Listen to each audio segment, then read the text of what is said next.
Good morning, gamers. Ringo here. And my favorite day of the month has just recently passed, aka Tokon gameplay announcement, which happened during the most recent EVO Japan just a few short days ago, and the news is absolutely exciting. So we'll start with the short stuff, and then go ahead and get into the real meat and potatoes, aka the gameplay. So without further ado, let's get into it. First things first, my theory on the lore of the game is getting more and more justified every time they release new content on the game. In my last video, related to the last announcement that revealed Penny Parker, I mentioned the Marvel Contest of Champions. Granted, the specific context I related it to was mentioning that the promoter is amongst a group of elder cosmic level beings called the Elders of the Universe, and I specifically mentioned that the Grandmaster, who is the person that ruins and runs the Contest of Champions, is one of those people too.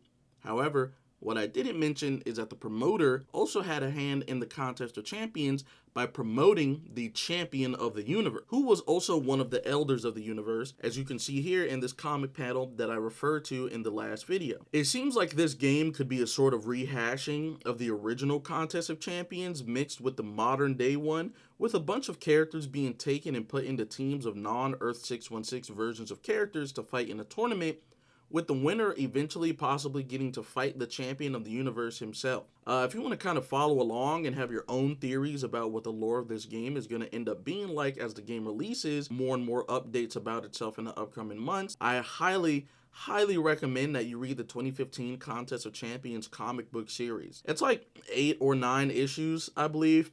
I think 9. And it's written by Al Ewing, who has done some absolutely fantastic storylines in multiple different comic series.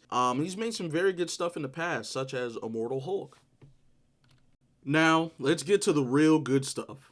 Hulk and Black Panther have been announced for the game, and it's caused a decent amount of debate and controversy, specifically because the Black Panther that they've added is Shuri. While I don't necessarily have an issue with her being Black Panther, almost seems like it's a slight pandering towards the MCU specifically, and Shuri herself is not known for being Black Panther, only having donned the mantle I think 3 times, if even that. However, I really am willing to let that slide and give it a lot of grace, because as I just mentioned earlier, this is a game entirely centered around alternate universe variants. Outside of that, her gameplay looks very fresh, with her core kit seeming to revolve around the weapon, the Spear of Bashinga, aka the first Black Panther. And in a sort of inverse way of how T'Challa displays it in Marvel Rivals, where he teleports it into his hand before throwing it, Shuri seems to like to use it by throwing it and then teleporting to it, allowing for some very saucy looking combos and mix-up potential. We don't know if the teleport is going to be an additional follow-up or if it's automatic or what, but she looks very cool. She's got very saucy combos, she's got very saucy moves, and her design looks overall fantastic. And I'm so excited to press buttons with this character when she comes out. And as for the second edition that has much less controversy, it's a character everybody loves, the Incredible Hulk, and he looks awesome.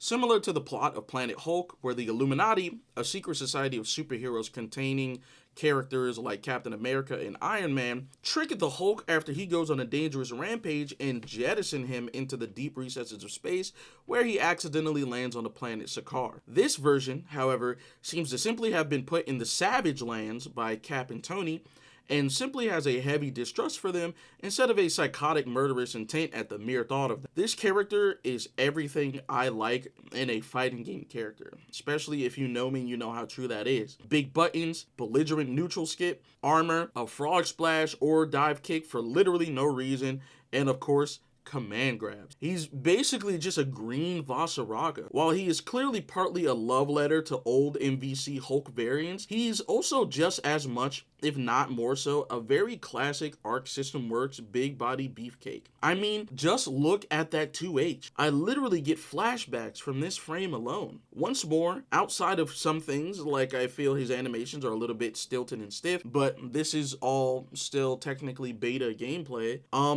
I think they knocked these 2 characters out of the park.